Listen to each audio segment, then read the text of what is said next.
was like, wait.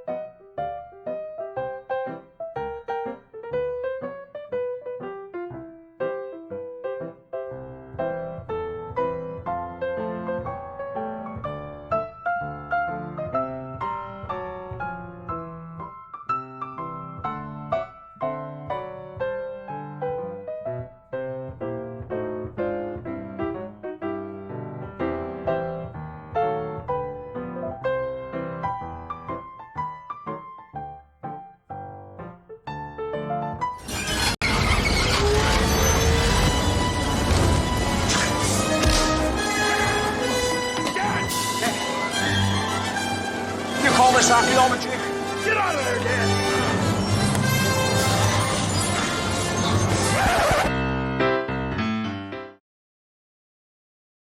Yeah. Welcome to episode 70 of You Call This Archaeology, and we're in sort of the actual recording studio part of the Reno Collective here in Reno, Nevada. So we call this the makerspace, although this is the room where the engineers would have been, like with the big board and stuff like that. Hence the speakers. Yes, yeah, the speakers up in the ceiling there. Oh man, did they get any money for the equipment they took out? No, I mean the former owners took all the stuff out. Oh. Yeah, except those speakers, which are very pricey speakers. But we're not using them for anything because they're not hooked up to anything. I don't know what we'd even hook them up to. So. Well, all right. Hang on, let's go back to. Yeah. So. Anyway, welcome to the show, everybody. If you're joining us, please comment, say hi, say something. I see Eliza's on there. We've had a lot of people joining us for the show live. If you're listening to this recording on the Archaeology show, you can go to facebook.com/archpod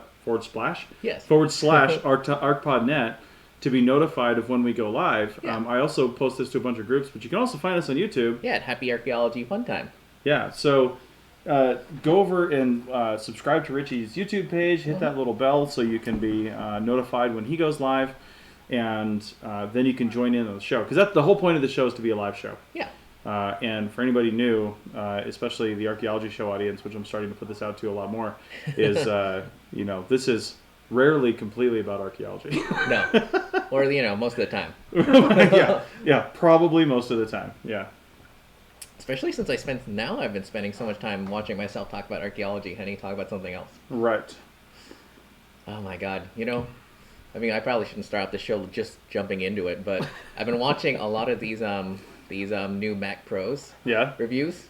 And it makes me so jealous because rendering video is they do it in it's basically less than a minute for each minute of footage. Yeah. Whereas for me, it's 10 to 15 minutes for each minute of footage. Well, one of the other members here at the Reno Collective was actually just out in the entryway there, and when I was on my way upstairs to get this other computer here, I was asking him because he just got one of the new MacBook Pros, and he specifically said, as I was heading up the stairs, he said video and audio rendering are lightning fast now. Yeah. That's the reason on a laptop computer. Yeah, and that's why I want that's why I will probably be rebuilding my computer as soon as I get work again. Yeah. It's crazy. I was watching a YouTube channel. I don't even know what she does exactly, but she keeps popping up in my feed, and she got an HP, and same thing for her. She was it was like a MacBook Air class. Nice. Of laptop, and she was able to render footage in 2 minutes. Oh my god. For 1 minute, and I'm like, my god, that's so depressing. Well, and the small archaeological tidbit on all this is if you're traveling around and you've got a side hustle rolling and you're doing stuff, you probably don't have a lot of time at the end of the day. No. You're working a long day, you're tired, you go in a shower and stuff like that. But if you do have a YouTube channel or you have something else you're doing, having a snappy computer is it's gonna hurt your wallet a little bit, but I think in the long run, it's gonna save you a lot of time. Yeah. Although it does make me laugh because when I first got my desktop computer running, it was light years ahead of my Mac Mini, and my Mac Mini was light years ahead of my the laptop that I was using when I originally started editing. Yeah. Yeah. So people can imagine how long it took me to edit videos then. That's why that's the reason why my footage, my output wasn't so great. Right. Well, it's funny with talking about gear and stuff like that. I feel like CRM firms are kind of the same way. kind of like slowly ramping up the quality and quantity of the things that they have. I mean, it's the same thing when you're talking about podcasting or video, stuff like that. You're always buying new stuff. Yeah. But it's not buying new stuff just for the sake of buying new stuff. It's like, man, I have a need here in this system, and I need this component to make that all work. And sometimes you need another component to make all the other components work. Yeah. Like, for example, I've been doing a lot of videos up in my office, and I mean, the lighting up there is horrific. Yeah. You know, the light of the computer screen is not enough to evenly light my face. Yeah. And even if I'm not wearing a hat when I'm like doing a webinar or something like that, but I'm on a lot of video conference calls too for my job. So I'm constantly talking to other people and videos on probably 20 times a week. And so because of that, I didn't need like a full light setup for that, but I did end up getting this little Loom cube thing that basically suctions onto the back of my computer. You can see it right here. And it's got a little like soft light diffuser on it. It's got the white one too, but I mean, I'm already blinded just looking at this thing. So there's that. But you can see, looking at my face here, if I cover this, you can see how dim I get. And then if I come back like this, man, the video is just great. Oh, wait, sorry, I'm just catching up now. Look at that. Yeah. So when Richie and I are monitoring, because I've got I've got what you guys are watching over here, and I've got the real-time version right here in front of me, and it's easily 30 seconds behind. Yeah. Oh my God. Speaking of monitoring, it's going to be so, my God, if we can get now that I've got audio on my desktop, and now that I think I figured out everything, we can now take this show on the road. So now hopefully that's like my New Year's resolution. Yeah. To do more shows. Knock on wood. Nice. Yeah, because we've always been limited to doing this show based basically on Richie's schedule because you're out of town a lot. Yeah. I'm out of town a fair amount, but usually for the weekends I'm in town because when I'm out of town it's for business or something like that. It's during the week. So I'm always here on like a Sunday when we do the show, but Richie's off in archaeology land doing stuff.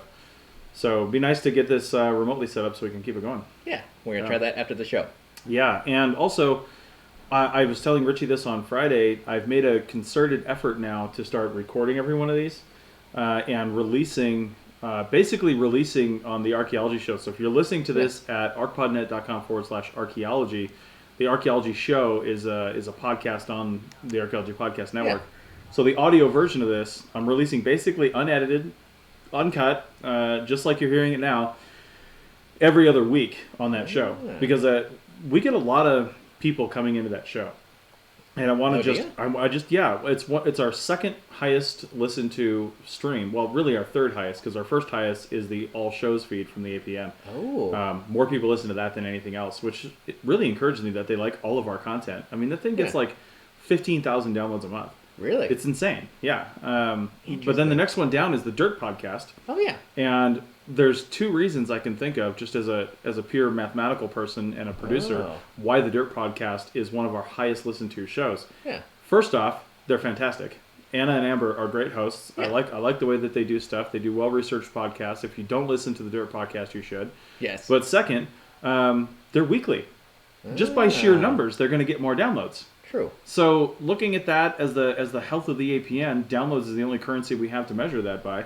And I don't want to put out just garbage content, even though this show can actually be garbage content. But garbage is what we study in archaeology. I think it's interesting that you pay so much more attention to the analytics than I do. Because literally, I check into YouTube Creator like maybe once every 3 or 4 months. Well, here's the thing. The APN now has an employee to work on advertising.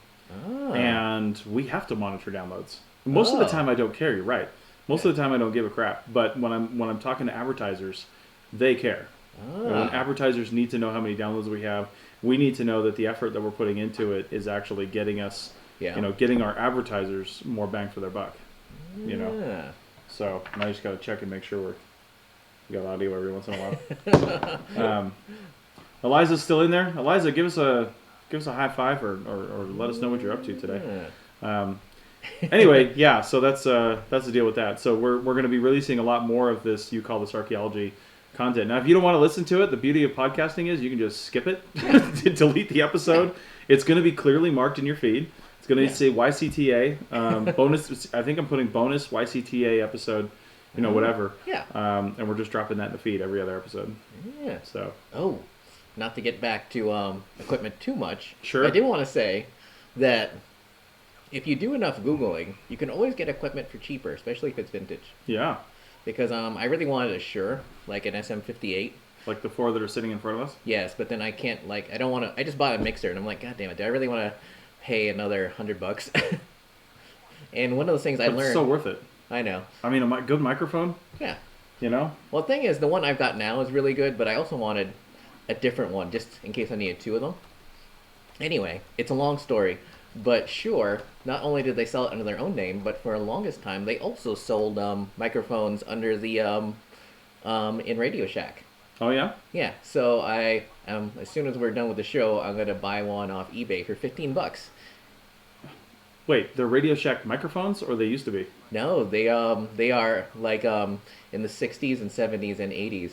Okay. Shure was making Radio Shack's high-grade microphones, but because I see. But because they're Radio Shack branded and not Shure and not technically Shure branded. Right. But if you look closely, especially at the XLR inputs, yeah, it actually says Shure on the bottom on most of them. Oh, nice. Yeah, so it's just like, oh, neat. Yeah, that's really cool. Because one of the things I realized is that SM58s never goddamn lose value. Ever. They're just great microphones. Yeah. You never hear of them going bad. No. They're a good, like, mid-range mic. Yeah. They're not super expensive, but they're durable. I like the weight of them because it means that they're decent quality, you know? Yeah. I mean, I've got one packed in my suitcase right now, ready to take to North Carolina tomorrow. You know, because I'm going to travel with it. I don't know if I'm going to use it. Well, I know I'm going to use it. Yeah. We've got a recording we're going to try. Yeah. We're going to try to go live again for our live audience on December 30th. Is that the date? No, that's Monday. That's Monday. It's December 29th. Yeah. December 29th. We're going to try to go live on December 29th. It'll be 6:30 for me. If we do the same time, 3:30 for Richie, if we get this rolling. But hopefully we do. But yeah, I'll have my SM58 plugged into my Zoom H6 and then plugged into my computer. Yeah. And my little light on, sitting down in the... sitting down wherever basement room I'm going to be in my sister-in-law's house. Oh my god, you know, speaking of like upgrading, you know what I was looking at last night that I never even thought of until I got that mixer hooked up? Yeah.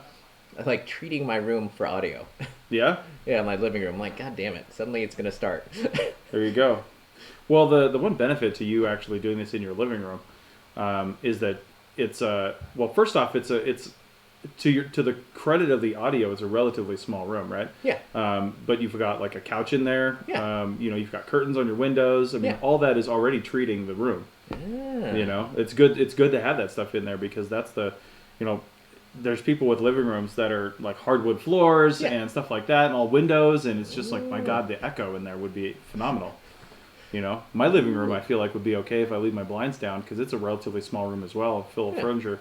But I also have a hardwood floor, but a big carpet on there, so I could probably do it. But I don't know. I think it'd be too echoey. Interesting. Yeah. And hopefully this means I can do more content. We'll see. Yeah. Because, you know, right now I want to do more live streaming from home now that I got everything set up. Sure. We'll see, though. Yeah. Yeah, anyway. Well, you got some stuff on the list here. What do you want to bring up first? Oh, hang on. Shoot. Since I did not sign in. Well, then I will say it. So the first thing on your list is you've got your master's. Now what? Oh, a buddy of mine. And I'm not going to say who, because, you know, they posted it on their personal Facebook, but they're like, you know, I just got my master's degree, you know, now what? And the thing is, she's at a job that she really likes. Yeah. And it's just like, you know, what is a master's degree good for? Not a whole lot. No, I'm just kidding. She's got a master's in anthropology, or archaeology specifically, or Yeah. Okay. Well, we actually just talked about this a little bit on our CRM Art podcast recording before this episode. Oh, right. Which debuts on January 1st. Yeah. Because one of the things that one of the hosts brought up was, is it worth it to start a business anymore? Like, if you have a master's degree and you want to start a business, a CRM archaeology business, doing CRM artwork presumably, is it even beneficial to do that? And I had a pretty solid answer for that, and my answer is hell no. Yeah. Because a lot of people think, especially people who just got out of college, okay, now I have a master's degree, I'm going to start a business. I actually had that thought, but I didn't right away. I waited a few years. But then the other thing is too, starting a business that is just like everybody else's business and you have no competitive advantage whatsoever, is not going to make you a very happy person. And wasn't one of the issues you were having getting contracts in the beginning is the fact that they add like your company's experience? Yes, past experience is taken into consideration for a lot of BLM and government contracts. Yeah. Now, you can add past experience as like a PI or a field director or something like that, somebody who's managed a project from end to end. if you did it for other companies. That does actually count. It won't count as much as if you're running your own business because they don't want you to go bankrupt while you're doing the project, or decide to get out of business. They need that sort of security, right? Yeah. So that does help, but and it might be that you might have to go find some private contracts, some other stuff to get that experience if you can't find the government experience, Well, it's also interesting because certain states, like I feel like California, it's easier to break into it with your own business since it seems to be like a lot of county level stuff. And like private homeowner stuff. It's funny you mention that because California's, it might be easier because there's a lot more work, but it's hard to get it set up in California because the business licensing process is way more expensive. Oh, it is? And way more convoluted. Yeah. Oh, yeah. It was like $200 here in Reno, in Nevada. Really kind of $400 with the extra thing you got to do, but so $400. We'll just say $400. Yeah. And it's $400 every year. Yeah. In fact, I've got to pay mine for this year. But it's it's California. It's a couple $1,000s when it's all said and done. To get everything done. And people are actually thinking about doing that after they get out of grad school and they got all that loan debt? I know. If you don't have, honestly, even if you're working for yourself, I would say you need to have $20,000 to $30,000 in the bank. And that's like a low end. That's a low end. If you want to make, say, $70,000 a year, yeah. then you should have about $90,000 in the bank because you're going to be paying yourself that whole year. Yeah. And if you want to make that as your salary, and I'm only saying that because if you live in California, you probably need to make that just to live in California. Yeah. But if you want your salary to be $40,000 a year, you better have about 75 in the bank because you may not get any contracts that first year. You may be spending all of your time pounding the pavement and building contacts and going to conferences and doing things to meet people. And, because I think one of the best ways to get yourself established is to honestly do some work for other CRM firms. Get in and do the field work or something for other firms. And that way, they take on most of the responsibility, most of the liability, and you go out and do the field work, but you're not an employee. I did a lot of that when I was first starting out. Yeah, but you still ended up in a lot of debt. Well, kind of. I mean, you're in debt at various cycles. You True. know, I was in debt for some projects, and then the next projects get you out of debt. I mean, that's just how it works. So, some projects were poorly bid through no fault of my own, and other projects were not. So it just depends. Plus, obviously when digital recording first came on, like a lot of the smaller, more nimble companies will like take that up right away. But now that bigger companies are starting to take it on, and suddenly they can lower their costs too exponentially. Right. Especially if they got in-house IT staff that actually is dedicated to that sort of stuff. Yeah. Because I remember when you and I were both at a big company together, and like every little thing was just like a battle. But now that everyone can see that you don't need clipboard anymore. Yeah. It's like, what can a small business actually, what can a small independent CRM company actually offer? Right. That a big one can't? Or can they offer anything? Well, it's hard to say, that's the other thing we talked about. Excuse me. The other thing we talked about is if you start a business, you start a CRM archaeology business, again, if you're trying to do everything, if you just want to have your own survey projects and you want to do your own thing, you're going to be a very sad person because you're going to be unemployed basically, but employed by yourself. And I was on unemployment for the first few months I was still starting my business. I remember that. Yeah, I don't think that's legal, but I was on unemployment. Anyway, it's too long ago for them to nail me for it now. But no, the point is, and this is what I mentioned on the CRM Art podcast, again, coming out on the 1st, it's if you go in and try to niche down and really say, listen, this is my specialty, this is what I want to focus on, there needs to be a need for that. So you should probably contact some people at CRM firms and say, hey, if this were a thing, would you hire this out? One of the things Bill brought up on the CRM Art podcast was, like if you're a paleoethnobotanist or something like that, and you know how to do that analysis, or you're into faunal analysis, or zooarchaeology or something like that, or geoarchaeology or whatever. Lithic analysis. Lithic analysis. Maybe you're an expert in historic mining towns or something like that, but you want to put yourself out there as that. Well, first you got to see, is there a need for that? Are CRM firms going to put down the money? Are they going to see the value in doing that? And it looks like our live video has interrupted on my side. Oh no! It says it'll resume shortly. Oh really? Yeah. Hang on, let me check my end. No, I'm still good. I'm still good on my side. Anyway, so if you want to do that, but then what I told them on the CRMR podcast is you still need two things. Yeah. One, you need something that a lot of archaeologists are unwilling to do because a lot of archaeologists are somewhat introverted. Whether a little or a lot, but you need to be able to promote yourself. If you don't have a digital marketing, at least familiarity, take some free courses online, take some paid courses online. Yeah. Learn how to market yourself because if you build it, they will come model simply doesn't work for anyone. And if you don't know how to not only talk yourself up in a very egotistical way, but that's how you have to do it. You have to go to a company and say, listen, I am the best in the field at this, and here's my proof. Yeah.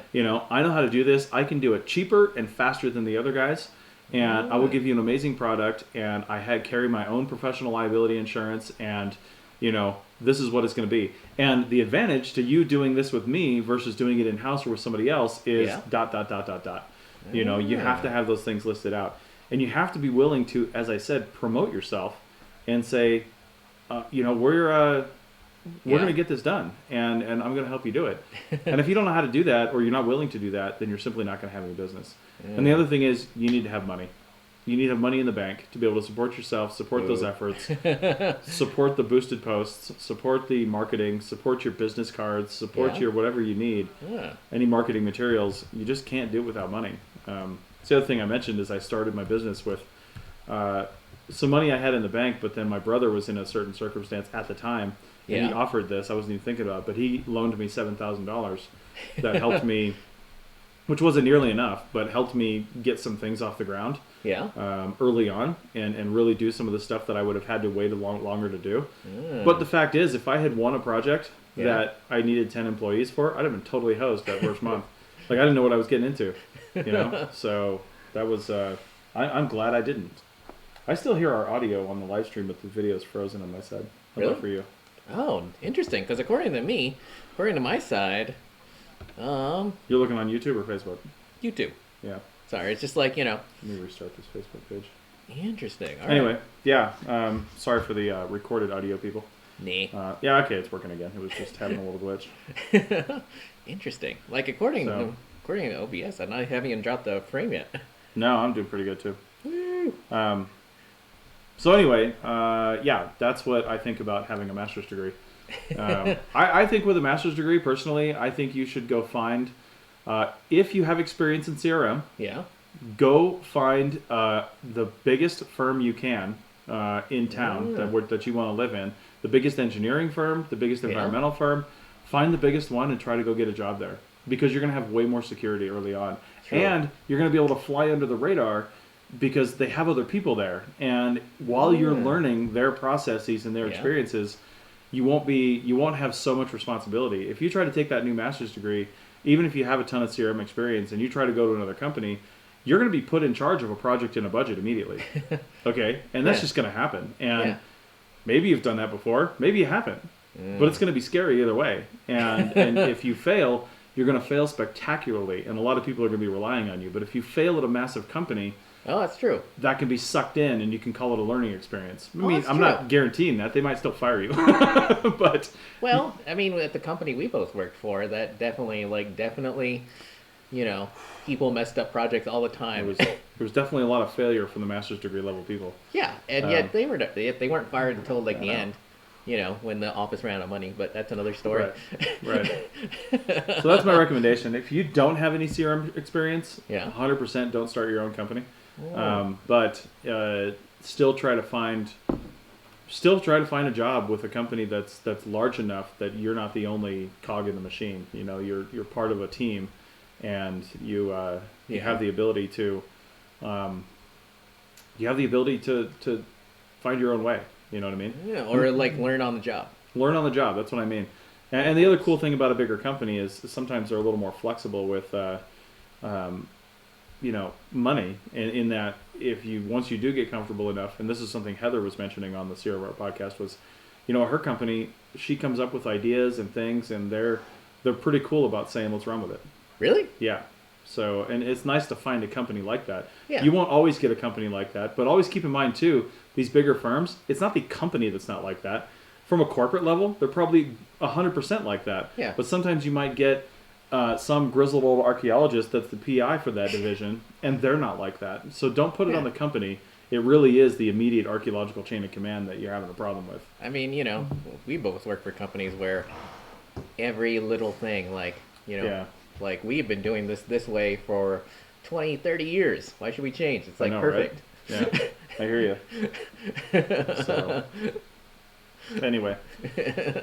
Yeah, good times. Sort of. Yeah.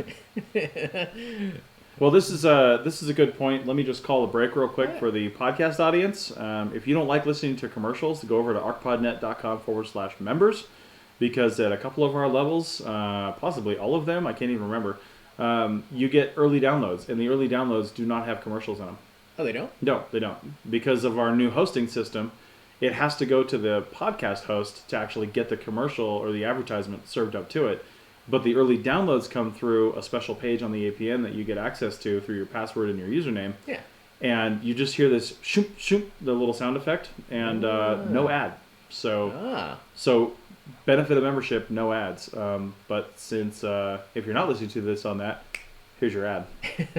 All right. So we're back for the live audience that we just had to cut there, but for the podcast audience, we just served you up a little ad there, so enjoy. Oh, perfect. So what else you got, Richie?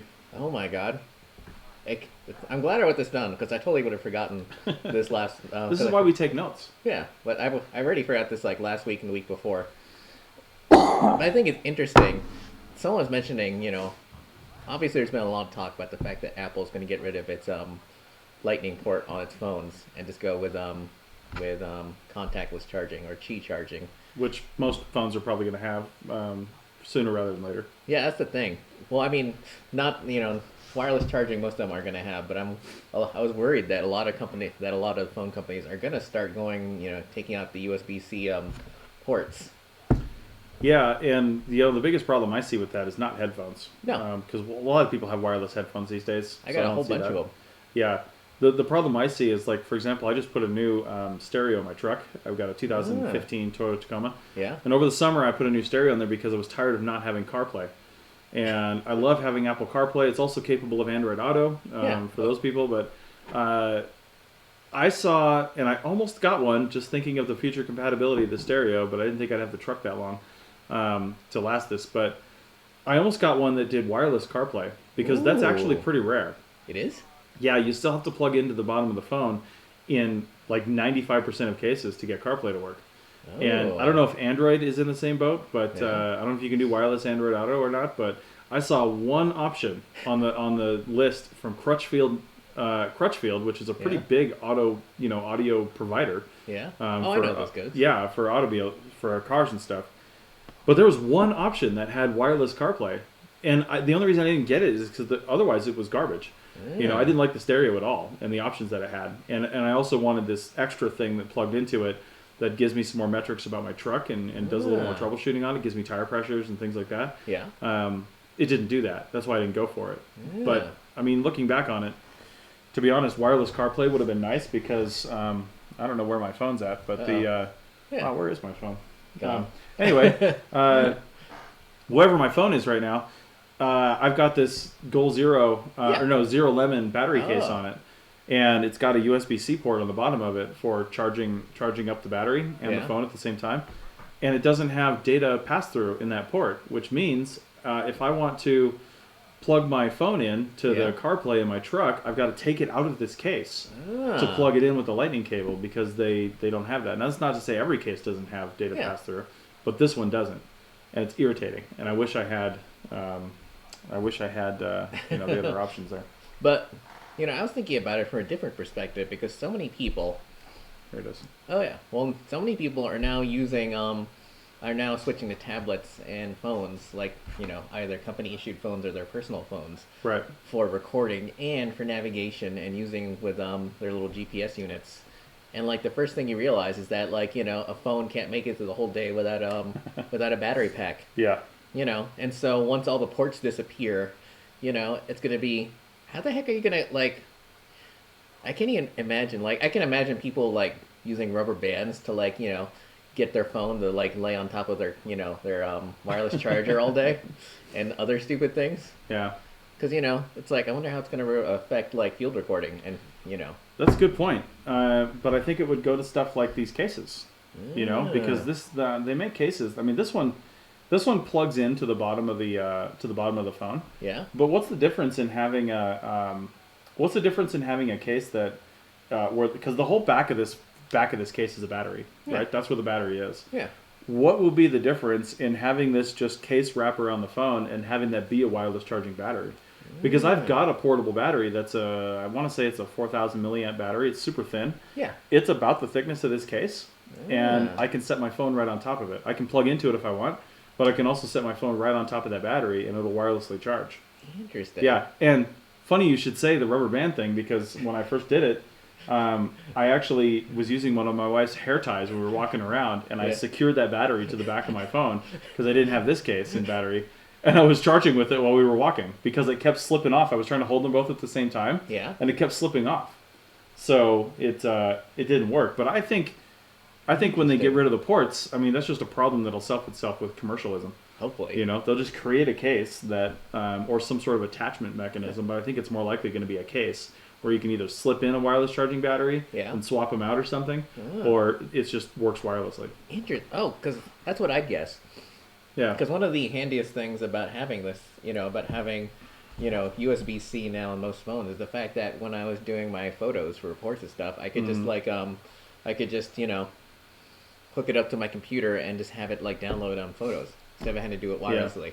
Yeah. It is nice for that. And there's going to be some use cases where, you know, having the ability to plug in is that's gone is going to be harmful, but I mean, in most cases, I don't know how Android and PC connection works, but I can wirelessly send photos, full resolution photos, to my computer without a network. Oh, same here. You know, from my phone. The thing is, it's just faster. At least I found it's faster. It is faster. If you're doing a ton of them, it's going to be a pain in the ass. Yeah, totally. Yeah, like, you know, there were some days where I was doing like 100 photos, and it's like, you know. Right. I mean, if you're working, like, I use WildNote for that stuff, and so I don't transfer the photos to my computer necessarily, but I'm transferring them up into the WildNote system, which if you're on a hotel Wi-Fi and you've got 100 photos, I mean, that can take a little while, you know? Yeah. So you got to consider that kind of thing. And then I don't even know. You run an issue. WildNote doesn't really do stuff, at least from iOS standpoint. It doesn't use like AirDrop or anything like that yet, so you can get stuff off of your device without a network. Yeah. Because I've constantly thought about the issue, and it's not just WildNote, but it's other programs that suffer from this. Yeah. Like we've done camping projects before. Yeah. And at the end of the day, if you want to dump your device and you don't have cell service and you don't have Wi-Fi, staying on the device. That's all you can do. Yeah. You know, it's not going to leave that device. Now, when I was using Tapforms, I could AirDrop forms. It was still a pain in the ass because one site might have 7 or 8 forms, right? Yeah. And I'd have to do them each individually, but at least I could get them off the device. Yeah. But a lot of native programs, they don't use AirDrop in that way yet, and it's tough to get stuff off. But I think that's a limited use case. In most cases, you're not camping for every single project in a complete dead zone, you know? You know what makes me wonder now that I'm thinking about it? How many companies, A, buy iPads for their digital recording, and B, buy the pencil? Now that the base model iPads are pencil compatible. Yeah, I mean, I would only do it if you're using it for excavation. Interesting. Yeah, or you're sketching artifacts in the field. Yeah, or I guess you wouldn't. Because it's real handy for that. Because I guess no company, you know, still hand draws their sitemaps. Probably not. Some companies still hand draw like artifacts and stuff like that, though. You know, projectile points, and it's really nice to take an app like Graphic or something and just take a picture of it, put it on a base layer, and then quickly sketch, even while you're in the field. And the nice thing is, if you can't finish the sketch, you've got the base layer. Yeah. You know, I like to sketch profiles and artifacts when I'm standing in front of them. Same here. But I've also got the picture as a base layer, and I'm basically tracing. Yeah. But I only use the real live version just for those little anomalies that photographs are not picking up. You know, but chances are your photograph's picking up everything you need. Oh, plus you don't have to bother with the damn plumb line, and then and then the measuring tape down. Well, you basically save $50,000 because you've got a whole other person standing there. Yeah. That's being paid to stand there. Yeah. And do measurements for you. Yeah. So you just saved a salary, or better yet, you shifted it over to a more important topic. Yeah. A more important task. That's interesting because I remember being super intimidated by profiles when I first started. Yeah. Because I hadn't been taught that in field school. Well, I mean, I sort of had been, but the way they let us do it the way we wanted. Mm-hmm. And so some, like the instructors were doing it, with the plumb line, and then they had the 2 measuring tapes, one laid out, and then one, one for down, or one for X and one for Y. Sure. But then, unfortunately, when I was in field school and doing it, me and my dig partner decided we were just going to eyeball it. So when I got in the Ruby pipeline, I'm like, I don't know how to do this. Yeah. God, I mean, do you even really need to draw side profiles if you're like just taking photos of them? I think it helps. I think drawing a profile, because that's a good point. If you are taking a photograph, that's one thing. But I think, to me, if I'm going to make some kind of case for drawing, and I think the reason we used to draw back in the day was partly because the photographs weren't as good. Yeah. But also because drawing now, still today, on top of a photograph, helps to highlight those things that you saw as a scientist to point it out to the viewer, right? Yeah. To the person that's reading the article. One of the things I saw when I was in grad school, and this is back in 2009 and 10, was looking through. I took a fluvial geomorphology class in grad school, and it was really enlightening and totally outside of anthropology, archaeology, but very important for our understanding of site formation processes, right? How do rivers work? Yeah. Because rivers make huge impacts on archaeological sites when they move around, and understanding how those rivers move and being able to interpret paleo riverbeds and stuff like that. Anyway, we had to read a lot of articles that are outside of the archaeology realm as part of that graduate course. And one thing that floored me that I'd never seen before in an archaeology publication, I'm sure they're doing it now, but was huge profile drawings of like river cut banks that were the photograph, but drawn on top of the photograph.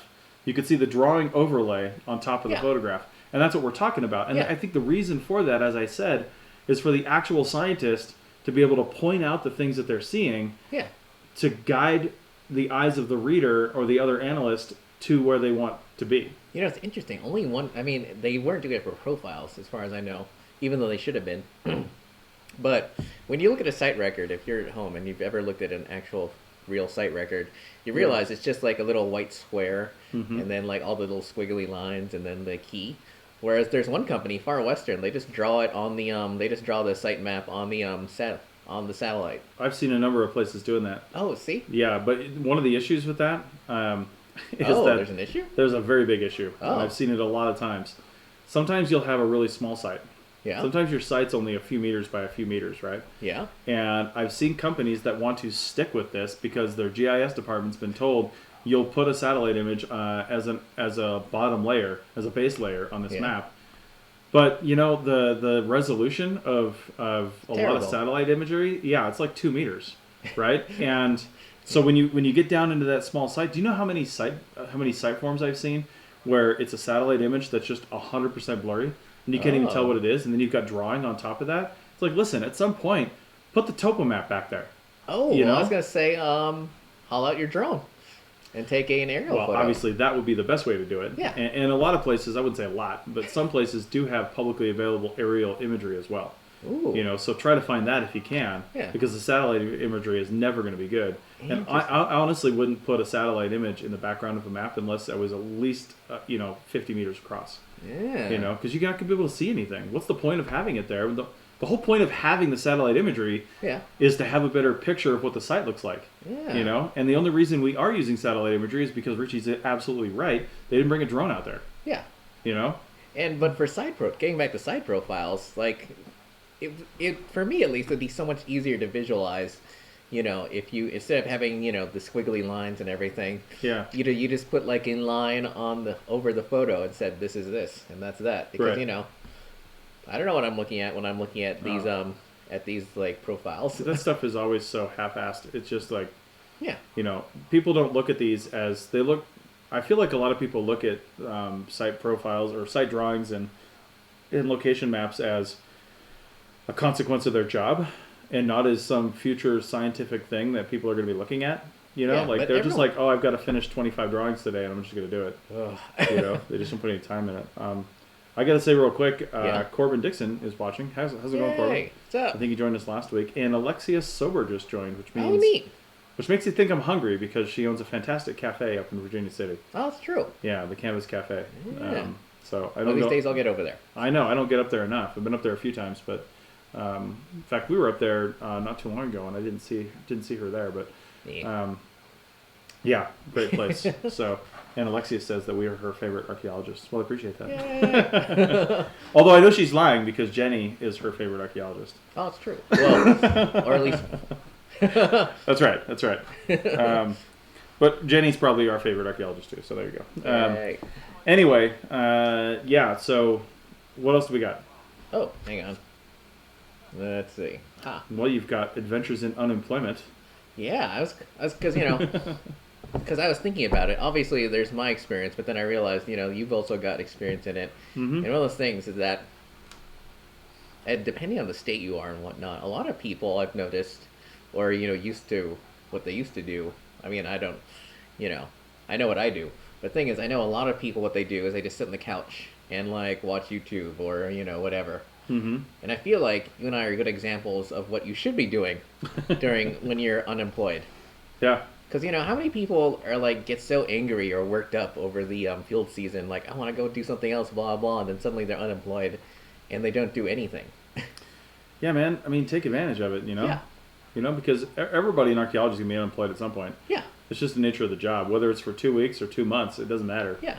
Or 6 months. Or 6 months. I mean, you maximize that time. Yeah. If you worked a 9 to 5 for 15 years and all of a sudden you're unemployed, that's going to put you in some depression, right? Yeah. You've got bills to pay. What am I going to do now? How am I going to find another job? But don't treat this job like other jobs. No. Being unemployed doesn't mean it's the end of the world. It's mean you've got a state-sponsored vacation for a little while you find another job and work on your side hustle. Yeah. I mean, as I mentioned, I started my business while on unemployment. Yeah, and right now I am applying to all sorts of different jobs. Today, one of the things I was doing outside, other than updating OBS and Skype, mm-hmm. is I literally I heard a radio ad for a local radio station, and they were advertising for marketing, and I spent 5 hours listening to that station afterwards because I had missed the contact info. Yeah. I told you this before, but I haven't told them this. And I was listening to it, and then I listened to it for 8 hours the next day, didn't hear it again. But I'm well, and it's not on their website. But the crazy part is they said, send, go to the website or call us in. And they gave the general, they gave the general, radio, the general station number, where they said, come in. And so, I thought, well, maybe I should just apply. So that's what I was doing outside. I was literally, I had written up a letter Friday and was just thinking, should I send it or not? And then I sent it. Yeah. Because what's the harm? There you go. I'm unemployed. Yeah, there is no harm. Yeah. I mean, as long as you don't take the leap, you'll never know. As long as the, that's how I ended up at the bookstore. Yeah. Yeah. Because, obviously, was it 4 years ago that you went to China Lake? 4 or 5, yeah. Yeah, anyway, 2015. You obviously offered me, to go on the next project, and I'm no, I'm going to try to do something else. Yeah. Which, I mean, granted, that wasn't, I probably could have planned it out better. It ended up at a different job other than the bookstore. Yeah, yeah. But, still, so many people in archaeology, not only do they not do anything with their winter, but then they often wonder, do I have any skills that apply to anything else? Right. But they do. They just don't they're just not giving it a chance. Mm-hmm. And then they just spend all winter, and then come spring, they're super angry that they're not being hired yet. Yeah. All my friends have been hired, why not me? Yeah. And then suddenly it's just you got to be proactive. I know, and that's the whole key to this whole thing. Being proactive, working on your side hustle all the time. Because that's the other thing you're doing. You're not only looking and applying for other jobs. No. You're working on the stuff that either A, provides you joy and pleasure, which there's a lot to be said, in this field, in just your life in general. Yeah. But B, might also bring in a little bit of a side income for you at some point. If you get the YouTube views and the subscriptions, and sometimes that stuff goes long time without anything happening, and all of a sudden people start finding your stuff and it's viral.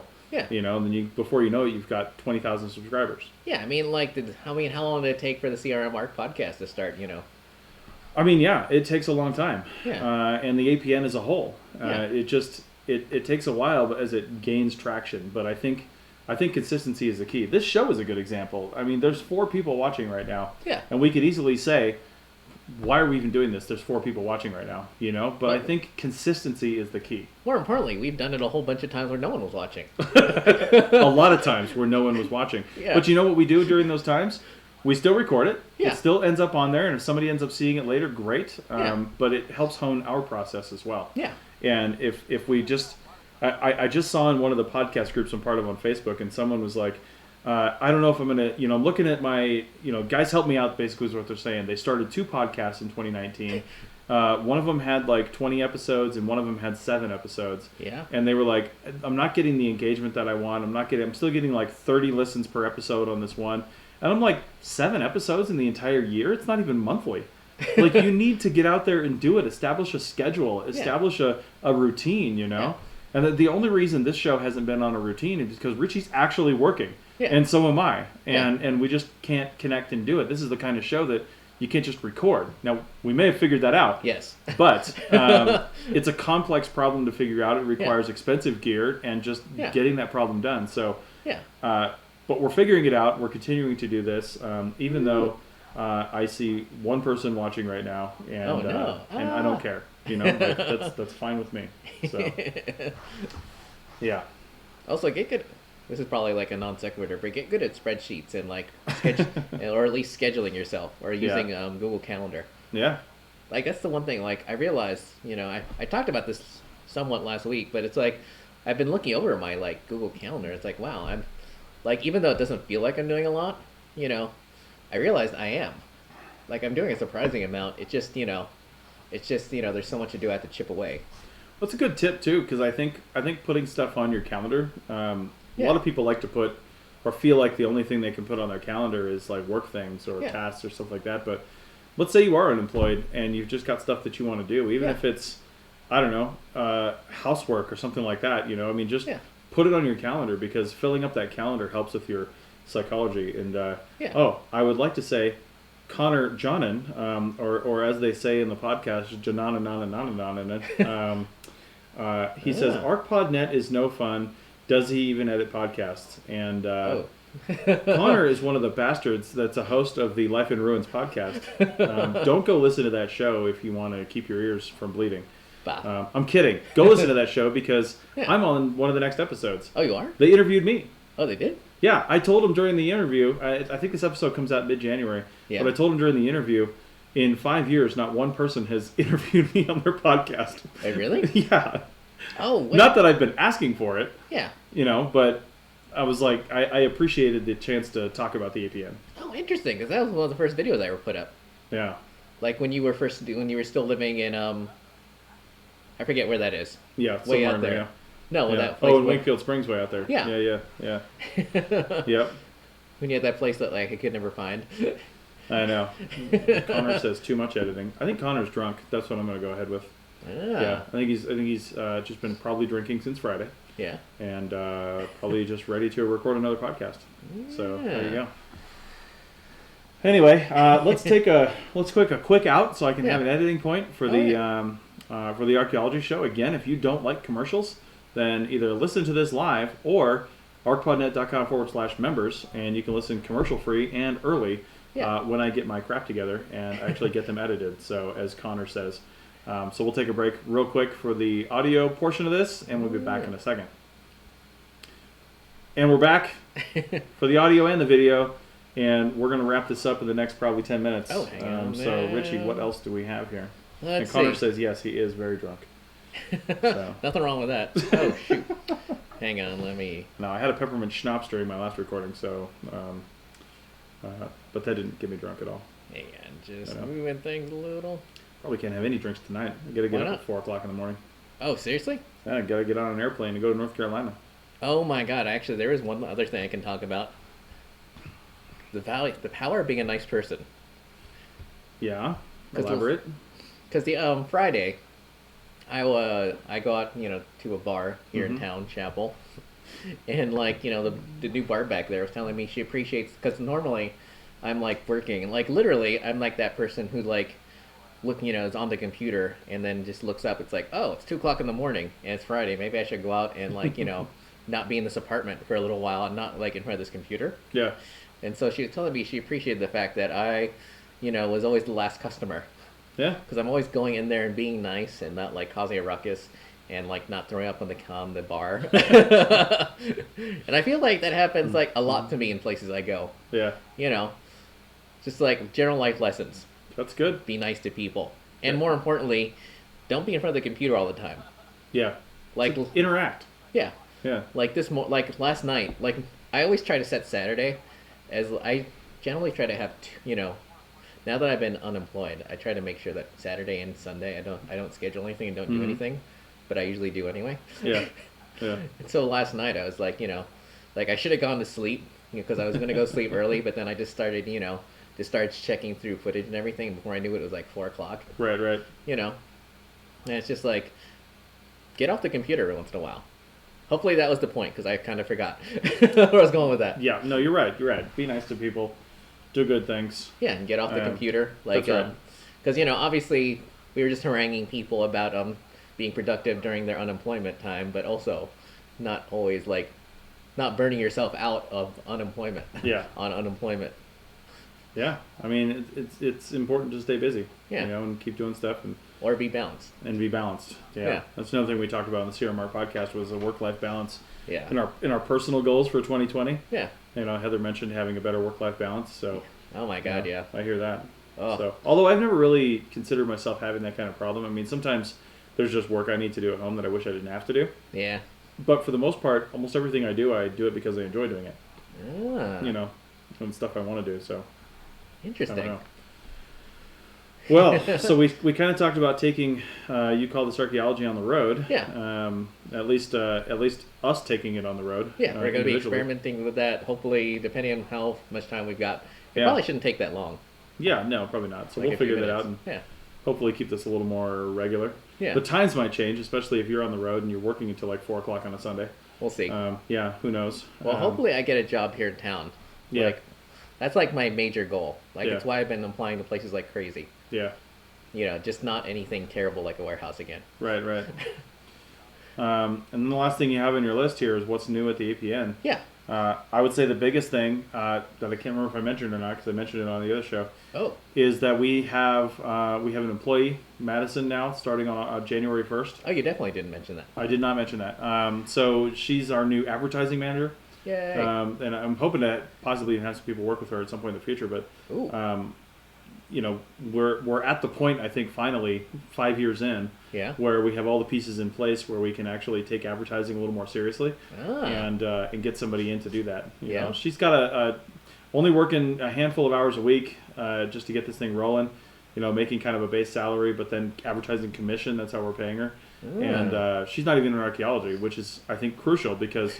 Not crucial, but I want somebody who knows what they're doing, and she has that background from college. She's doing it now for a big casino in town, and she comes with a lot of experience, even though she's young. She's been doing this, and she can bring a lot of good stuff to the table here. So, I mean, I'm basically going to show her everything I know about archaeology and what that means, and the different places where I'd like to see advertising come from. Yeah. And then just kind of let her run with it because I don't know what the hell I'm doing. Otherwise, we'd be successful in having ads on every show right now. And you might be saying, why do you want to have ads on every show? Because this is expensive to put on. True. We want to keep this going. I want to get the editing done professionally. I mean, I'm, for all intents and purposes, a professional editor, but I don't have the time to keep it going. And more importantly, you want to have ads that aren't like, was it Blue Apron? Oh my God. Or like, you don't want to be constantly haranguing people with like Audible. I'm not saying we won't do that in the future. I can't commit to that, but I don't want to do it right now. I'd rather have some stuff that makes more sense for our audience. Really? So, well, and the other thing, the biggest thing for me is really editing and the other support services. Yeah. Because we do again have stuff that we need to pay for, but editing is such a big thing with the APN, and it restricts me from allowing more shows into the APN. If all of our hosts suddenly said they wanted to do weekly shows, I would have to do this as a full-time job. Wow. Right now I'm happy that most of them are either monthly or every 2 weeks because I just simply don't have the time. Yeah. It's either that or the editing would suffer, right? It would just get worse. And I spend a lot of time making these shows sound great. Yeah. Probably a lot more time on the Life in Ruins podcast, but Now I spend a lot of time making sure, we don't cut for content, but I do cut for ums and ahs and the natural things that people do with their, with their speech. Or alternatively, more people in the APN could decide they wanted to do live streams. Right. I mean, if we just had the equipment and the infrastructure to do that, I'd like to hire producers for every show to bring in content. I'd like to have 3 or 4 senior producers that are just bringing in guests for all the shows. Because that's one of the big barriers to entry to podcasting is you think you want to do a show, but then 5-6 episodes in, you're like, my God, I'm tired of contacting people trying to find guests for the show. I'm 8 years in and I'm tired of doing it. So, I like doing it, but again, it's one of those things I don't have a lot of time for. So we have a couple volunteer producers that are doing a fantastic job. But I would like to bring in some more producers. I'd like to pay some producers. Volunteers are great, but I'd like to recognize people for their time. If you do want to be a volunteer producer, we need one for the Archaeology show. We need one for Profiles in CRM, which Richie might be helping out with that. And CRM Art Podcast, we don't always have guests on there, but that's probably because we just don't have them lined up. I'd like to get a producer for that show. We need a producer for this show. So we need a producer for this show to handle all the transitions. Well, that's more of an engineer. Oh, I guess that's true. That's kind of how I look at it. I don't know how the terms all work out. One thing I know is that producers help find content, though. So. Well, then I guess we do just as an engineer then. It'd be nice to have one. We need somebody local. Yeah. So, anyway, that's what I'm looking for coming down the road here. So that's what's new on the APN. We'll see if you're a CRM firm or you work for a CRM firm and you want to advertise on the CRM Art Podcast, your job postings, especially coming up to spring here. We're gonna have a special rate for that. It's different than our regular advertising because it doesn't go in those slots. It gets put on the show in a different way. Interesting. So if someone wants to do that, do they go to the website that you're using to do the advertising, or do they go to the APN website?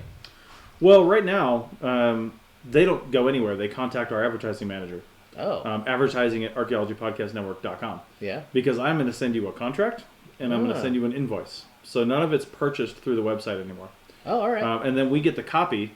If you have the ability to record a recording that's at the level that we require, then fantastic. But if you don't, then we will record it for you. We'll either have one of the hosts record it if you request that, or I'll do it, or Tristan will do it, or something like that. And then we'll get the thing done, and then we'll put the ad up. Interesting. I'm waiting to see those those things where an advertiser sends you a general list of bullet points, and then you have to riff on it, because I feel like we've all watched or listened to those shows, either those podcasts or the Jordan Harbinger show, where you can tell they're totally ad-libbing because they were told to ad-lib. Yes. Yes. So that's what I'm waiting to see. Well, and I don't mind those. The only reason they're able to do that, those bigger podcasts, because they're getting a lot of money for that one ad. A lot of money. But I'm going to be, the APN's going to be getting $50 for that one ad. You know what I mean? So we don't have time to spend 3 minutes on your ad doing a dynamic ad-libbed ad on it.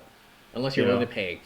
Well, yeah, I mean, sure, if you want to give us the money for that. But I want to just get the information out there. I mean, some of them we are doing a little more like that. But and some of the ones that I do are kind of like that sometimes. But, that's we're just not at that level quite yet. Year 10. I know. 5-year, 10-year plan. That's right. I think when we're up to about 30 cents a download for our ads, right now they're at 10 cents a download starting in 2020, which isn't too bad. That's way less than industry standards, to be honest. And the nice thing is it's tied to downloads. So you're not buying a month on a show and you get what you get. If you buy 20,000 downloads, you're getting 20,000 downloads. Your ad will be done when that number is hit. Interesting. Yeah. How long would that take, actually? Now that I'm curious. It depends on what show you're on and how many shows you're on. We're having an ad run finish right now at 10,000 downloads. Should be done probably in the next week or two. How long will it take? About a month and a half. That's it? Yeah. Wow. Yeah, because they're on several shows. It's the Simon Fraser University ad. Because the audience for that is the CRM Art Podcast, the Dirt Podcast, Archaeotech. And then those shows on the All Shows feed. So, I think I put it on Life in Ruins too, because it's generally a CRM audience as well. So, or at least an archaeology audience, I should say. Yeah. I also appreciate the fact that they actually come up with bits at the beginning sometimes. I know. Well, anything you hear at the beginning of Life in Ruins podcast was usually a mistake that I cut and threw in the beginning. Oh, alrighty. Yes. Oh. Yeah. Because I do that too sometimes when I'm doing my video editing. Chuck Hutchinson joined us late. He said, "Hey, what did I miss?" Well, good thing for you, Chuck. The recording of this will be processed and available on Facebook, and happy archaeology fun time on YouTube. Yeah, and if you want, you can always go through the website. Yeah, Richie's website, which is the same name, right? Yeah, just .com. Yeah. So, also this will be released in a few weeks on the Archaeology Show podcast feed. So if you subscribe to the Archaeology Show, you'll see this there. So. You said a few weeks? I can't remember what the date is, but yeah, a few weeks. All right, then I'm gonna say it. I'm gonna say it out loud. What's that? Was it Rise of Skywalker is the best Star Wars ever, even though I don't believe it and haven't seen it yet. Nice. And I only say that because I've been watching too much YouTube and people hate The Last Jedi so much, even though I thought it wasn't a bad movie. Yeah, I don't know. We'll see. I'll probably like it. I'm not like a super fan of those movies, but neither am I. I'll probably like it just enough as a decent movie with high quality graphics. Yeah. And a lot of money poured into it. Yeah. I don't have a high bar set for those movies. Because I don't want to set a high bar. I just want to go in and not think about the world for 2 hours and enjoy it. Yeah. We'll probably see it over the break in North Carolina. Interesting. Wait, did you ever see Knives Out? Which one? Knives Out? Knives Out? Yeah. The one, oh my God, that was so good. Yeah. The dude who directed The Last Jedi, Rian Johnson, that was his Thanksgiving movie. Yeah. And it was like an Agatha Christie movie, but except with Daniel Craig. Yeah. Playing a Southerner. Nice. A Southerner with a really weird British Southern accent. It was really good. Nice. Anyway. All right. Well, I think we're going to call it here. Yeah. If you're listening live, or even if you're listening to a recording, we're going to try to be hitting 3:30 on most Sundays. Yeah. Unless we come up with a different time, but I think this works for us right now. Yeah. And if we get the remote thing figured out, because I'm going to be in North Carolina, Richie's going to either be here or in the Bay Area somewhere. Nah, I'm going to be here. Excuse me. So yeah, we're going to try 3:30 next Sunday. Yeah. So like and subscribe, do whatever you're going to do. Yeah. Hit the bell on the YouTube channel. I think that does the notifications if you do that, or subscribe or something like that, whatever that means. Yeah, it does, actually. Yeah, and Corbin said, good show, guys. Thank you, Corbin. And for our live audience, again, happy holidays, whatever holiday you happen to celebrate. If you don't celebrate any holidays, then happy Wednesday, happy week. Oh, hopefully you win do you win the feats of strength, or do you just participate in it? I don't think anybody wins the feats of strength. All right. Yeah, happy Festivus. Festival for the rest of us. So, all right, guys, thanks a lot, and we will see you. I never even put up the brand new outro. So you didn't? I'm going to leave that up for just a second here. I will mention that while this is up. So head on over to arcpodnet.com/shop. Yeah. Because there are a couple new designs, and if you're hitting it right now, if you're listening to this live, anytime we put up a brand new design, it's 20 or 30% off for like 3 days. Yeah. And I put up a few in the last few days. Yeah. One of them from the Life in Ruins podcast, because it was somewhat of a private joke on that show where David Howe said... archaeology is the worst thing mankind ever... agriculture is the worst thing mankind ever came up with. Archaeology is the second worst thing mankind ever came up with. No. So we've got a T-shirt that says agriculture with a line crossed out through it. #agriculture. But then I was thinking about my Ask an Archaeology Ask an Archaeology series, and I put up one that's basically a right triangle with 1 meter, 1 meter, and 1.41. And it says "Ask an Archaeologist." So they're fun. They're good. I like those. And we actually, the day after I put up that, I call it hypotenuse. Yeah. The day after I put that up, somebody bought one. Oh, really? Yeah, which was pretty sweet. Yeah. So go check those out. arcpodnet.com/shop. Not all of our designs are right there, but if you click on any one of those images, it takes you to our TeePublic store, where you can see all of our current designs. My God, you just gave me an idea for a T-shirt. I'm gonna obviously say it out the air, but whatever. There you go. There you go. Let's do it. All right. So, all right. Well, thanks a lot, everybody, and we will, I guess, see you on the other side, or possibly on the 30th. Yeah. Yay. Wait. Oh, I hate the way it does the double asking. Whew. Cool.